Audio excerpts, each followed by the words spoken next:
আসসালামু আলাইকুম। এসএসসি 26 একটু ধৈর্য ধরো, জাস্ট একটু ধৈর্য ধরো।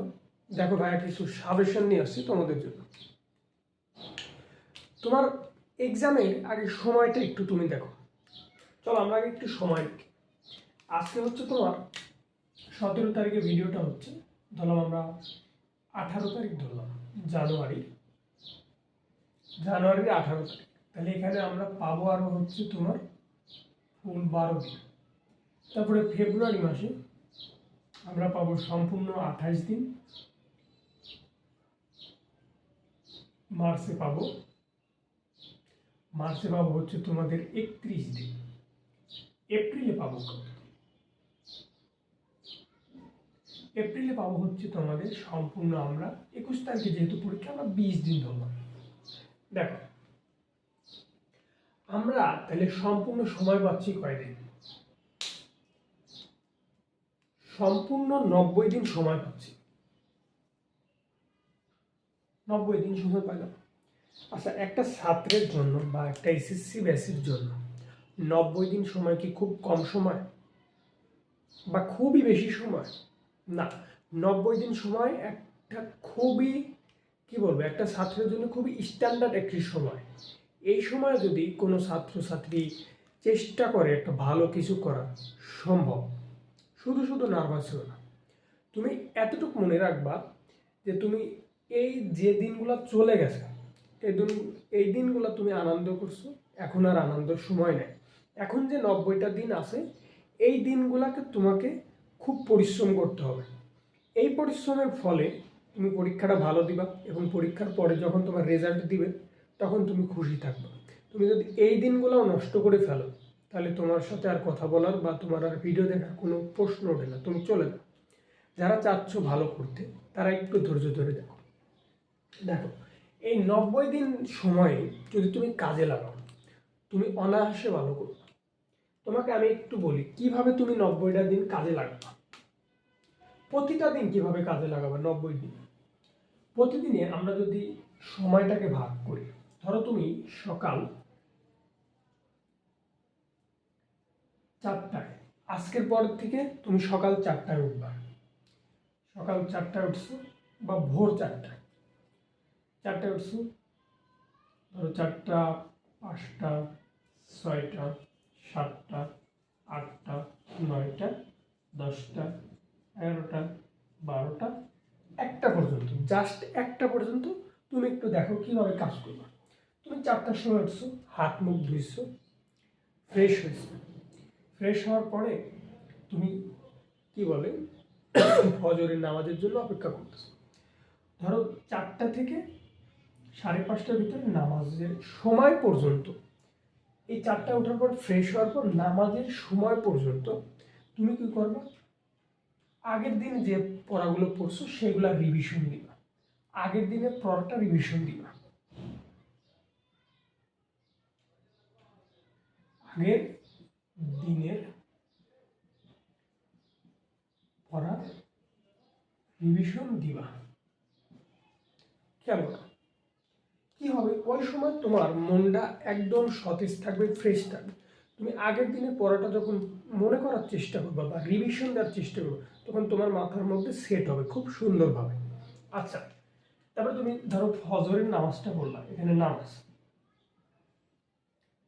নামাজ পড়ার পর 2-4 মিনিট একটু নামাজটাই ব্যায়াম হয়ে যাবে, আর প্রয়োজন নেই ব্যায়াম করে। নামাজ পড়ার পর তুমি একদম 6টা থেকে নিয়ে 9টা পর্যন্ত ফুল 3 ঘন্টার সময় যে কোনো একটা সাবজেক্ট পড়বা। হোক সেটা বাংলা, হোক সেটা গণিত, হোক সেটা পদার্থ, হোক সেটা ইংরেজি। ফুল 3 ঘন্টার সময় যে কোনো একটা সাবজেক্ট পড়বা। অতিরিক্ত পড়ার চেষ্টা করবে না। এবং 9টা থেকে 10টার ভিতরে খাওয়া দাওয়া করবা এবং একটু হাঁটাচলা করবা, পরিবেশের সাথে একটু মিলবা, তারপর আবার ব্যাক করবা। 10টা থেকে শুরু করে নিয়ে 12:30টা পর্যন্ত তুমি সম্পূর্ণ 2.5 ঘন্টা সময় পাবা। এই 2.5 ঘন্টা সময় তুমি অন্য একটা সাবজেক্ট পড়বা। অন্য একটা সাবজেক্ট বলতে তুমি ধরো এই 2.5 ঘন্টার সময় তোমার যে সাবজেক্টটা ভালো লাগে তুমি সেই সাবজেক্টটা পড়তেছো, খুব সুন্দর করে পড়বা। খেয়াল করো, এইগুলো সকাল থেকে নিয়ে 1টা পর্যন্ত তোমার কাজ। তারপরে তুমি 1টা থেকে 2টার মধ্যে নামাজ গোসল খাওয়া দাওয়া শেষ করবা। 1টা থেকে 2টার মধ্যে মনে করো নামাজ গোসল খাওয়া দাওয়া সম্পূর্ণ শেষ করবা।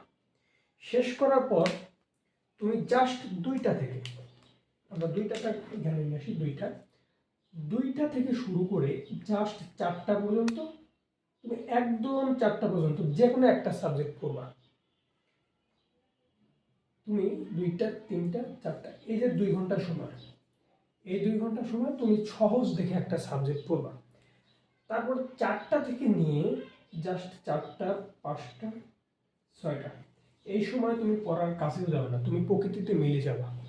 আসর নামাজ পড়বা, মাগরিব নামাজ পর্যন্ত তুমি বাইরে থাকবা।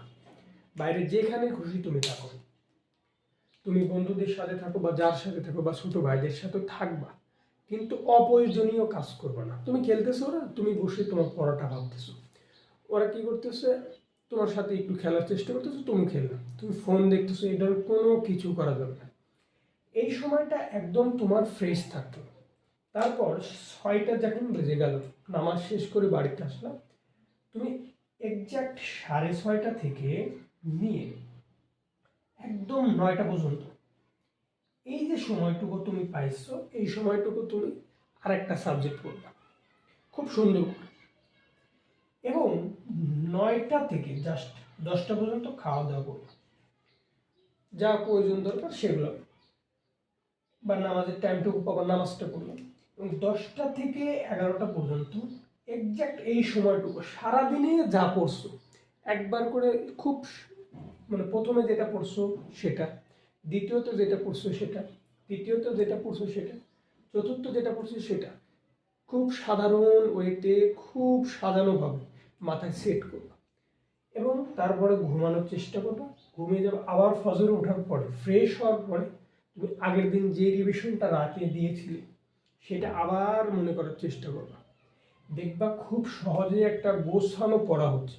এইভাবে তুমি 90 দিন বলবো না আমি, তুমি 3 দিন পড়বা, জাস্ট 3 দিন। তারপর আমাকে আর পড়তে বলতে হবে না, তোমাকে এমনি হবে পড়া। তুমি জাস্ট 3 দিন কাজে লাগাবা। আমি আবারও বলতেছি, একটু গোছানো পদ্ধতি। তুমি ভোর 4টায় উঠে গেছো, ফ্রেশ হলাম, ফ্রেশ হওয়ার পরে তুমি নামাজের আগ পর্যন্ত আগের দিনে যে রিভিশনটা ছিল সেটা আবার একটু রিভিশন করবে। 6টা থেকে নিয়ে 9টা পর্যন্ত যে 3 ঘন্টা একদম প্রপার টাইম, এই টাইমটা তুমি একটা মাস্টার বই পড়লা, যে কোনো একটা ভালো সাবজেক্ট। তোর ইসলাম শিক্ষা পড়ার দরকার নেই, টাইমে তুমি ফিজিক্স পড়লা, ম্যাথ পড়লা, কেমিস্ট্রি পড়লা, ইংরেজি পড়লা। 9টা পর্যন্ত, 9টা থেকে 10টা পর্যন্ত খাওয়া দাওয়া, একটু প্রকৃতির সাথে আবার বেরিয়ে আসলো। তারপরে এই টাইমটা আর একটা সহজ সাবজেক্ট পড়লো। তারপরে 1টা 2টার মধ্যে নামাজ খাওয়া দাওয়া করলাম, 2টা থেকে নিয়ে 4টা পর্যন্ত একটা সাবজেক্ট পড়লাম। তারপর তুমি 4টা থেকে 5টা পর্যন্ত নিয়ে আবার প্রকৃতিতে মিললে। কিন্তু এমন কিছু করা যাবে না, ফুটবল খেলবে, ক্রিকেট খেলবে, এগুলো খেলে হাত পা আবার নষ্ট করো না। এই টাইমটা খুব সুন্দর করে রিভিশনের মধ্যে থাকবে। তবে 6টা থেকে নিয়ে তুমি একদম 9টা পর্যন্ত একটু ভালো পড়াশোনা করলে। তারপরে আবার কি করলো, 10টা পর্যন্ত খাওয়া দাওয়া এসেই করার পর 11টার সময় তুমি আবার এই রিভিশনটা দিয়ে নিলা, দিয়ে আবার ঘুমা যায়। ঠিক এই নিয়ে 3টা দিন পড়তে বলতেছে ভাইয়া, মাত্র 3টা দিন পড়ো, তারপরে ইনশাল্লাহ তুমি একটা ভালো কিছু করবা।